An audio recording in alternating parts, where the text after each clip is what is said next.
আজকের খুতবায় আমি সূরাতুন নাহলের একটি মাত্র আয়াত নিয়ে কথা বলবো। সূরাতুন নাহল কোরআনের ১৬তম সূরা আর এটি ৭২ নম্বর আয়াত। আমি শুরুতেই এর অনুবাদ করছি। আল্লাহু জাআলা লাকুম মিন আনফুসিকুম আজওয়াজা, আর আল্লাহ তোমাদের জন্য তোমাদের থেকে জোড়া সৃষ্টি করেছেন।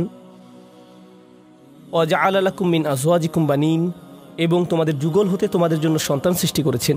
ওয়া হাফাদা, এবং যারা তোমাদের সেবায় নিয়োজিত। এর অর্থ নাতি নাতনিও হয়, একটু পরে নিয়ে কথা বলছি। তাহলে এর দ্বারা সন্তান সন্ততি এবং নাতি নাতনিও বোঝায়। ওয়া রাযাকাকুম মিনাত তাইয়্যিবাত, সকল উত্তম ও পবিত্র উৎস থেকে তিনি তোমাদেরকে রিজিক দিয়েছেন। আফাবিল বাতিলি মিনুন, এত সব কিছুর পরেও কি তারা ভিত্তিহীন বাতিল জিনিসের উপর বিশ্বাস করবে? অবিনিয়ামাতিল্লাহি হুম ইয়াকফুরুন, আর আল্লাহর অনুগ্রহকে তারা অস্বীকার করবে। এই আয়াতটি মূলত আল্লাহ আযজা ওয়া জাল্লার পক্ষ থেকে একটা গভীর অর্থপূর্ণ বার্তা। আমি আশা করছি যে কয়েক মিনিট আপনাদের সাথে ব্যয় করব। এই সময়ে অন্তত আমরা আয়াতটির কিছু অংশ নিয়ে আলোচনা করতে পারবো, নিশ্চিতভাবেই সব কিছু না। কোরআনের বিভিন্ন স্থানে আল্লাহ আমাদের প্রতি তার অনুগ্রহের কথা জানিয়েছেন। তিনি আমাদের চারপাশে যে সুন্দর সুন্দর জিনিসগুলো সৃষ্টি করেছেন, যা আমাদের সেবা দিয়ে যাচ্ছে বা কল্যাণে আসছে, আর আমাদের উচিত এগুলো নিয়ে ভাবা এবং এগুলোর জন্য আল্লাহর নিকট কৃতজ্ঞ হওয়া। স্পষ্টত এই আয়াতের মূল কথাও আল্লাহর প্রতি কৃতজ্ঞ হওয়া, কারণ আয়াতটি শেষ হয়েছে এই কথা বলে অবিনিয়ামাতিল্লাহি হুম ইয়াকফুরুন, যে তারা আল্লাহর অনুগ্রহের প্রতি কৃতজ্ঞ। যদি এখান থেকে একটু পেছনে এসে লক্ষ্য করেন তাহলে বুঝতে পারবেন এই আয়াতে যা কিছু বর্ণিত হয়েছে সব কিছুর জন্য আমার আল্লাহর প্রতি কৃতজ্ঞ হওয়া উচিত। তাহলে স্পাউস, স্বামী এবং স্ত্রী, সন্তান, নাতি নাতনি ছাড়িয়ে আরও যারা আছে, একটু পরে এ নিয়ে কথা বলছি, আমার জীবনের সকল মানুষের জন্যই আমার কৃতজ্ঞ হওয়া উচিত। এটা তো দেখা যাচ্ছে বিশাল একটা চ্যালেঞ্জ, কারণ একটা আপেলের জন্য কৃতজ্ঞ হওয়া খুব সহজ, একটা গাড়ির জন্য কৃতজ্ঞ হওয়া খুব সহজ, কারণ গাড়িটা আপনি যা চান তাই করে। আবার খাবারের জন্য কৃতজ্ঞ হওয়া অনেক সহজ, কারণ এটি আমাদের সাথে সাথে পুষ্টি যোগায়। আপনার চাকরির জন্য কৃতজ্ঞ হওয়া সহজ, কারণ দিন শেষে আপনি বেতন পাচ্ছেন। কাপড়ের জন্য কৃতজ্ঞ হওয়া সহজ, এটি আমাদেরকে ঢেকে রাখে এবং ক্ষতিকর জিনিস থেকে সুরক্ষা দেয়। তো এমন সব জিনিসের জন্য কৃতজ্ঞ হওয়া খুবই সহজ, যেসব জিনিসের সুবিধা আমি তাৎক্ষণিকভাবে প্রত্যক্ষ করি, কিন্তু আমি বুঝতে পারছি না স্বামী, স্ত্রী, সন্তান এদের জন্য কিভাবে কৃতজ্ঞ হব। মানে বিষয়টা বেশ জটিল আকার ধারণ করতে পারে। সিরিয়াসলি, আপনি তাদেরকে দেখেছেন? তারাও আশীর্বাদ। আপনি আমার বাবাকে চেনেন, উনিও কি আশীর্বাদ? আমার বাচ্চাদের কখনো দেখেছেন তারা কিভাবে আমার সাথে কথা বলে জানেন? তারা আমার জন্য অনুগ্রহ। এদের জন্য আমার কৃতজ্ঞ হওয়া উচিত। আমার জন্য আয়াতের অর্থ বলে দেওয়াটা খুব সহজ। এই যে আল্লাহ চান আমরা যেন কৃতজ্ঞ হই আমাদের স্বামী বা স্ত্রীর জন্য, সন্তানদের জন্য, নাতি নাতনিদের জন্য। প্রসঙ্গত এখানে আরো জটিল এবং মজার একটা ব্যাপার আছে। হাফাদাহ নাতি নাতনি অর্থে ব্যবহৃত হয়। প্রকৃতপক্ষে এটি হাফিদের প্রচলিত বহুবচন। হাফিদ একবচন মানে নাতি, বহুবচন আহফাদ এবং হুফাদা, যার অর্থ নাতি নাতনিরা। আর হাফাদাহ সম্পর্কে আত-তাবারি সহ অনেকে বলেন কুল্লু মান ইউইন ওয়া ইয়াখদিম, অর্থাৎ যারাই আপনার কোনো কাজে এসেছে, যাদের সাহায্য পেয়েছেন আপনার বৈবাহিক আত্মীয়তার কারণে, এমন প্রত্যেকে যারা আপনাকে সাহায্য করেছে বা যাদের সাথে আত্মীয়তার বন্ধনে যুক্ত হয়েছেন বিয়ে করার কারণে, তারাই মূলত হাফাদায়ের অন্তর্ভুক্ত। তাই অনেক আগেই মুজাহিদ শ্বশুরবাড়ির আত্মীয়দের হাফাদায়ের অংশ বলেছেন। তাহলে এই যে কোরআনে শ্বশুরবাড়ির আত্মীয়দের নিয়েও আয়াত আছে, কারো মনে যদি জিজ্ঞাসা থাকে এ নিয়ে, ব্যাপারটা আরো জটিল আকার ধারণ করে, কারণ শ্বশুরবাড়ির আত্মীয়দের নিয়েও আমাদের কৃতজ্ঞ হওয়ার কথা। কি সিরিয়াসলি? এই মানুষগুলোর জন্য এত কিছু সহ্য করার পর এদের জন্য কিনা আমাকে কৃতজ্ঞ হওয়া উচিত? এই কারণে যখন আমি বলি আমরা একটি আয়াত পড়তে পারি, অনুবাদ পড়তে পারি এবং সামনে এগিয়ে যেতে পারি, অথবা থেমে গিয়ে বলতে পারি একটু থামুন, কি এটা আমার ব্যাপারে বলছে? এটা নিশ্চয়ই অন্য কারো সম্পর্কে বলছে। তাদের নিশ্চয়ই এমন সন্তানরা আছে যাদের জন্য তাদের কৃতজ্ঞ হওয়া উচিত, কারণ তাদের বাচ্চারা ভালো। তাদের বাচ্চারা আমারগুলোর মতো নয়।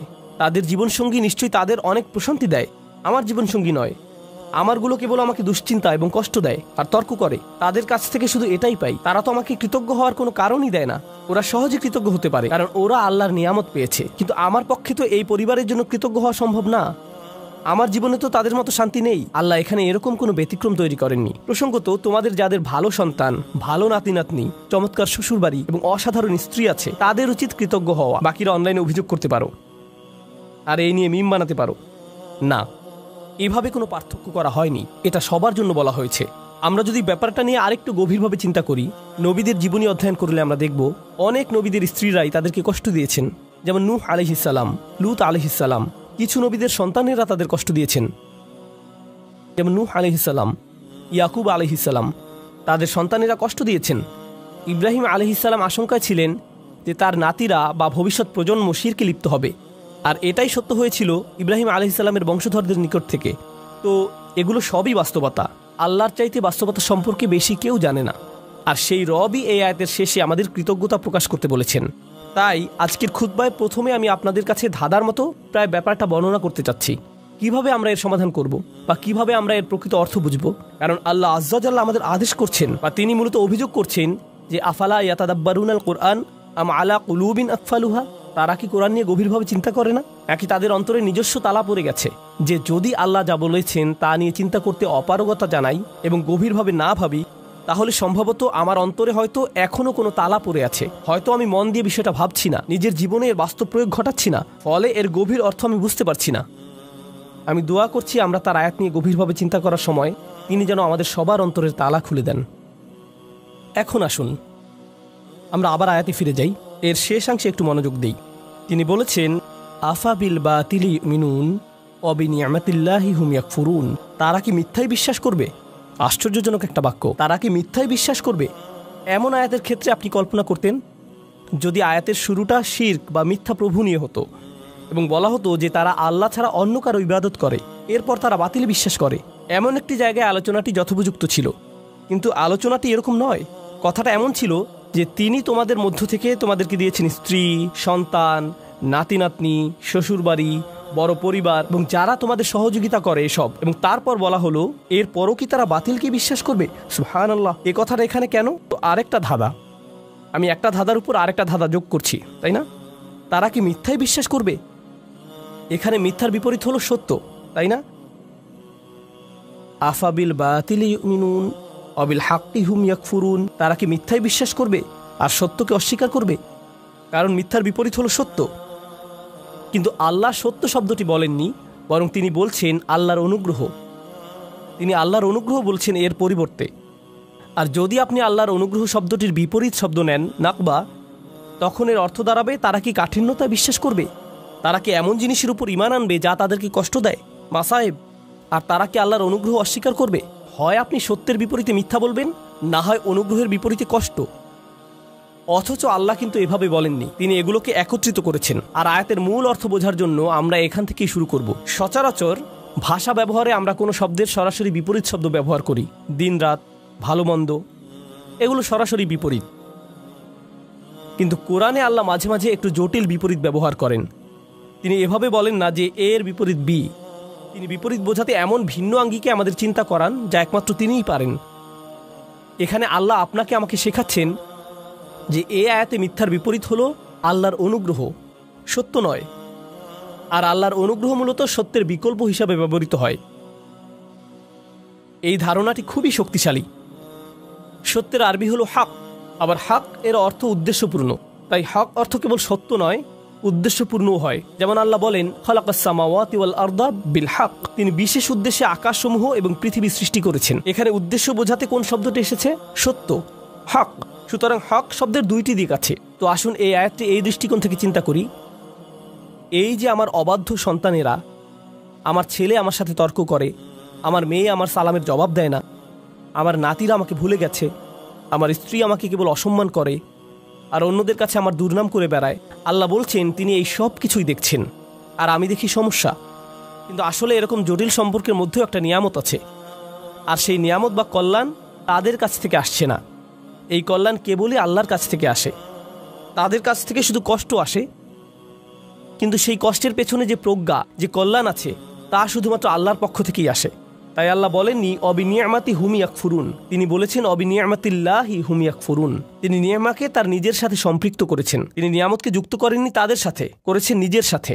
তাই আমরা এখন গভীরভাবে চিন্তা শুরু করা উচিত। পরিবারের ভেতর যত ঝামেলাপূর্ণ কথাবার্তা হয়, যত ঝামেলাপূর্ণ পরিস্থিতি আমাকে মোকাবেলা করতে হয়, সবগুলো নিয়ে। তাই আমরা একটু পেছনে সরে এসে আমাদের দৃষ্টিভঙ্গি বদলাবো নিজেদের পরিবার নিয়ে। কারণ এই আয়াতটি আমাদের বৃহত্তর পরিবার সম্পর্কেই। মূলত বেশিরভাগ মানুষের ক্ষেত্রেই যদি জীবনের কিছু নিয়ে অভিযোগ করার থাকে, অর্থনৈতিক বা স্বাস্থ্যগত ব্যাপার ছাড়া যদি তাদের জীবনে কোনো মানুষ নিয়ে অভিযোগ করার থাকে, সেই মানুষটি সম্ভবত নিজ পরিবারের কেউ। জীবনের অধিকাংশ নাটকের অবস্থান এখানে। জীবনের সকল চাপের উৎপত্তি এখান থেকেই।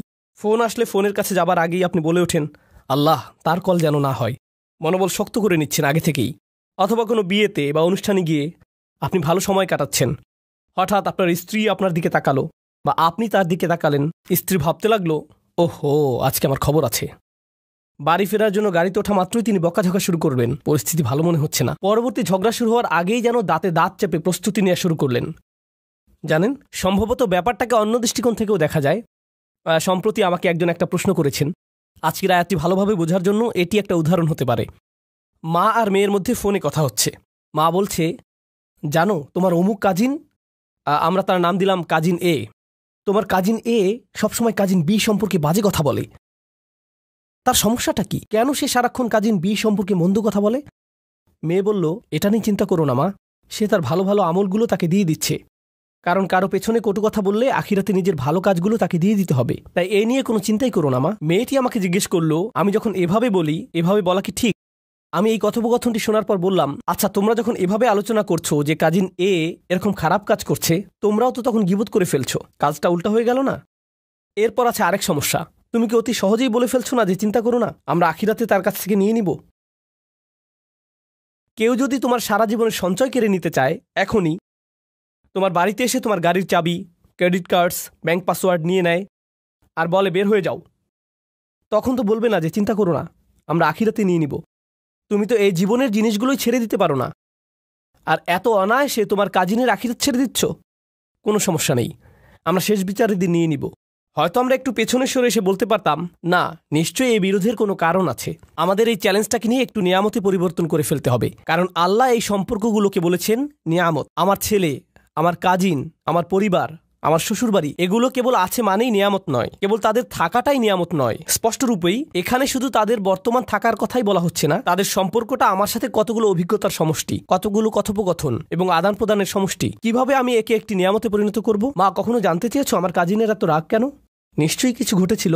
কখন ঘটেছে? ও তোমার মনে আছে ওই বিয়ের কথা, যেখানে অমুক অমুক ব্যাপারগুলো ঘটেছিল? ও তখন থেকেই সমস্যার শুরু। আমরা হয়তো তাদের দুজনকে নিয়ে একসাথে বসতে পারি এবং সমস্যাটার একটা সমাধান করতে পারি। আমরা হয়তো সমস্যাটার সমাপ্তিতে সাহায্য করতে পারি, এটাকে আরো বড় করার পরিবর্তে। এই নিয়ে পেছনে কথা না বলে, অভিযোগ না করে আমরা হয়তো সমাধানের একটা অংশ হতে পারি, যেন পরিবারটি আত্মীয়তার সম্পর্কের মাঝে যে নিয়ামত লুকিয়ে আছে তার অভিজ্ঞতা লাভ করতে পারে। আপনার পরিবারে যে মানুষগুলোর আগমন ঘটে, আমার পরিবারে যে মানুষগুলোর আগমন ঘটে, ভালো হোক বা মন্দ, আল্লাহ একটা উদ্দেশ্যকে সামনে রেখেই তাদেরকে আমাদের জীবনে পাঠিয়েছেন। তার সব কাজেই উদ্দেশ্য থাকে। মাঝে মাঝে আপনি আপনার ভাইকে দেখে ভাবেন, তুমি কিভাবে আমার ভাই? কখনো কখনো কিছু মানুষ তাদের বাবা মাকে দেখে ভাবে, সিরিয়াসলি তোমরা আমার বাবা মা? তোমাদের সাথে আমার তো কোনো মিলই নেই, কিভাবে তোমরা আমার মা বাবা? আপনি অবাক হয়ে ভাবেন, আমরা যদি একই পরিবারে না হতাম, আমার মনে হয় না তোমাদের সাথে আমি কিছু করতাম বা করার ইচ্ছা করতাম। কিন্তু আল্লাহ মানুষকে বিশেষ উদ্দেশ্যে একত্রিত করেন। তিনি ভালো করেই জানেন কাকে কার পরিবারে রাখতে হবে এবং কাকে কার সাথে জেনেটিক্যালি সংযুক্ত করতে হবে। এমনকি তিনি আপনার শ্বশুরবাড়ির ব্যাপারেও প্ল্যান করে রেখেছেন। ইন্না লিল্লাহি ওয়া ইন্না ইলাইহি রাজিউন। এর জন্যও তিনিই পরিকল্পনা করে থাকেন। এখন সব কিছুকে একটা বড় পরীক্ষা মনে হতে পারে, কিন্তু আমি যদি নির্দিষ্ট একটি দৃষ্টিকোণ থেকে আয়াতটি নিয়ে চিন্তা করি, আমাকে এখানে আশীর্বাদ খুঁজে পেতে হবে। আমি এখানে আশীর্বাদ খুঁজে পাবো না যদি আমি সবকিছুকে উদ্দেশ্যপূর্ণ দৃষ্টিতে না দেখি।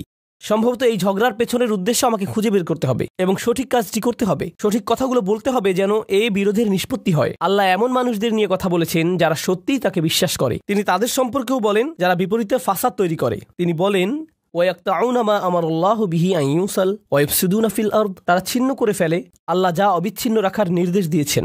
পারিবারিক বন্ধনগুলো অটুট রাখা সত্যিই কঠিন। স্বামী স্ত্রীর সম্পর্ক মজবুত রাখা কঠিন।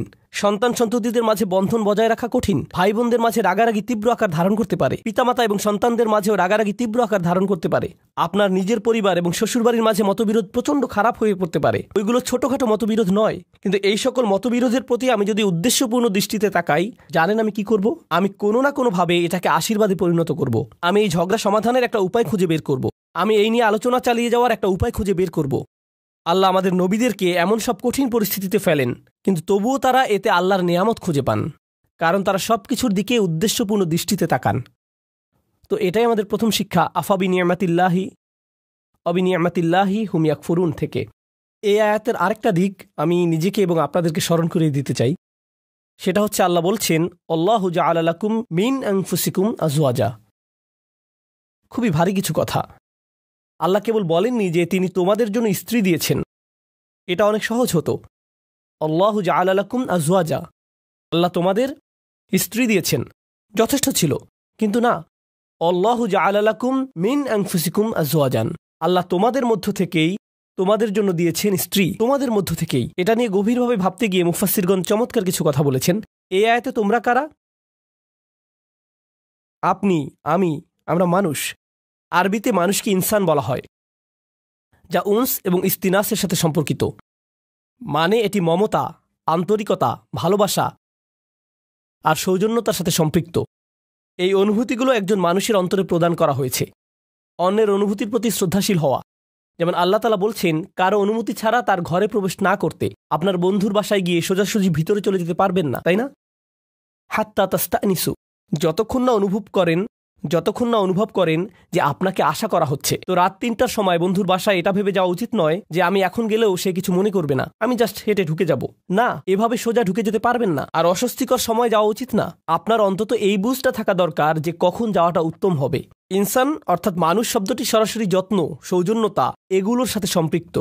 উনস এবং ইস্তিনাস। আল্লাহ বলেছেন তিনি আমাকে যে উপাদান থেকে সৃষ্টি করেছেন সেই একই উপাদান থেকে আমার স্ত্রীকেও সৃষ্টি করেছেন। তাই আমার যদি আবেগ অনুভূতি থেকে থাকে, ভাবনা থেকে থাকে, মতামত থেকে থাকে, তারও সেগুলো আছে। একজন স্ত্রীরও এভাবে ভাবা উচিত যে আমার যেমন আবেগ আছে, কিছু একটা যদি আমাকে বিরক্ত করে, কিছু জিনিস আমি ভালোবাসি, কিছু একটার প্রতি আমি আগ্রহী, তারও কিছু ব্যাপারে আগ্রহ আছে। আর এগুলো একই রকম হতে পারে না, কারণ আমরা একই রকম নই। ওমা খালাকাজ যাকারা ওয়াল উনসা ইন্না সা'য়াকুম লাশাত্তা। তিনি নারী পুরুষের মাঝে পার্থক্য সৃষ্টি করেছেন। একই সময়ে আমরা একে অপর থেকে ভিন্ন।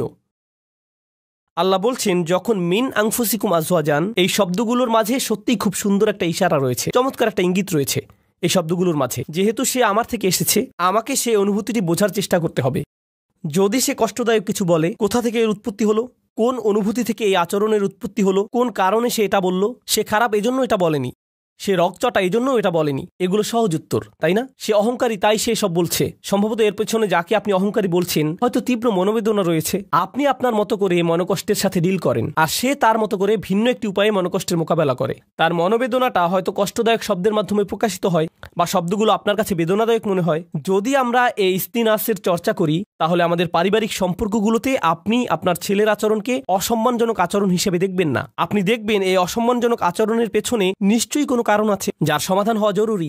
একটা দেয়াল তৈরি হয়েছে যা আপনাকে ভাঙতে হবে আপনার ভালোবাসা এবং সহানুভূতির মাধ্যমে, আর আপনাকে এটা করতে হবে উদ্দেশ্যপূর্ণ উপায়ে। বৃহৎ উদ্দেশ্যটা মাথায় রাখতে হবে। আল্লাহ এই মানুষগুলোকে, যাদের তিনি একটি পারিবারিক সম্পর্কে একত্রিত করেছেন, তিনি চান তারা যেন সংঘবদ্ধ থাকে। আল্লাহ চান তারা যেন তাদের প্রতিবন্ধকতাগুলোকে অতিক্রম করে। আল্লাহু জাআলা লাকুম মিন আনফুসিকুম আজওয়াজান ওয়া জাআলা লাকুম মিন আজওয়াজিকুম বানিনা ওয়া হাফাদা। এই আয়াতগুলোর আরো চমৎকার একটা দিক হলো আল্লাহ তোমাদের দিয়েছেন সন্তান সন্ততি, আল্লাহ তোমাদের দিয়েছেন শ্বশুরবাড়ির আত্মীয় স্বজন, নাতি নাতনি, অন্য মানুষেরা যারা তোমাকে সাহায্য করবে, তোমার উপকারে আসবে। আল্লাহ আযজা ওয়া জাল্লা বলছেন সব শুরু হয়েছে আজওয়াজ থেকে, অর্থাৎ আপনি বিয়ে করেন, আর যখন বিয়ে করেন তখন অন্য একটি পরিবারের সাথে সম্বন্ধযুক্ত হন। যেহেতু আরেকটি পরিবারের সাথে আপনি এখন সম্পর্কের বন্ধনে আবদ্ধ, একদিন হয়তো চাকরি হারিয়ে ফেললেন বা অন্য কোনো বিপদে পড়লেন, সে সময় হয়তো আপনার স্ত্রীর খালাতো ভাইয়ের এক বন্ধু আপনার বিশাল এক উপকার করলো। জানেন, এই যে সম্পর্কগুলো তৈরি হয়েছে, যেগুলোর মাধ্যমে আল্লাহ আপনাকে সাহায্য করেন, রিজিক প্রদান করেন, এমন সব উপায়ে যা ছিল অকল্পনীয় শুধু ওই আত্মীয়তার কারণে, কারণ ওই আত্মীয়তার মাধ্যমে কানেকশন তৈরি হয়েছিল। তো আল্লাহ আমাদের বলছেন এই সম্পর্কগুলোর দিকেও তাকাও। মানুষের সাথে যে সম্পর্কগুলো তোমাদের আছে আর তোমাদের জীবনে ওই সম্পর্কগুলোর প্রভাব, এগুলো সবই আল্লাহর প্ল্যান। তিনি এগুলো প্রদান করেছেন। যে মানুষগুলো আমার জীবনে এসেছে তিনিই সেগুলো প্রদান করেছেন। এর মানে এটা নয় যে সবাই সবসময় কাজে আসবে, এর মানে এটা নয় যে সবাই খুবই ভালো, কিন্তু এর মানে এটা যে আমাদেরকে সবকিছুর দিকে উদ্দেশ্যপূর্ণ দৃষ্টিতে তাকাতে হবে। এই উদ্দেশ্যটা সবার আগে মাথায় রাখতে হবে। এখন খুতবার শেষ অংশে আমি এই ধাঁধাটার কথা বলবো যা পুরোপুরি এখনো সমাধান করিনি। আফা বিল বাতিল ইউমিনুন, তারা কি মিথ্যাতে বিশ্বাস করতে থাকবে? এখানে এমনকি মিথ্যার কথা বলা হচ্ছে কেন? এই আয়াতটি হওয়ার কথা কৃতজ্ঞতা এবং অকৃতজ্ঞতা নিয়ে, কিন্তু আল্লাহ একে ঈমান এবং অবিশ্বাসের বিষয় বানিয়ে ফেললেন। ব্যাপারটা কৌতূহল জাগ্রত করে। তাহলে আমরা এখান থেকে কি শিখব? মূলত এখান থেকে আমরা শিখব আমার ঈমান, আমার বিশ্বাস সরাসরি এই ব্যাপারটার সাথে সম্পৃক্ত যে আমি কতটুকু কৃতজ্ঞ।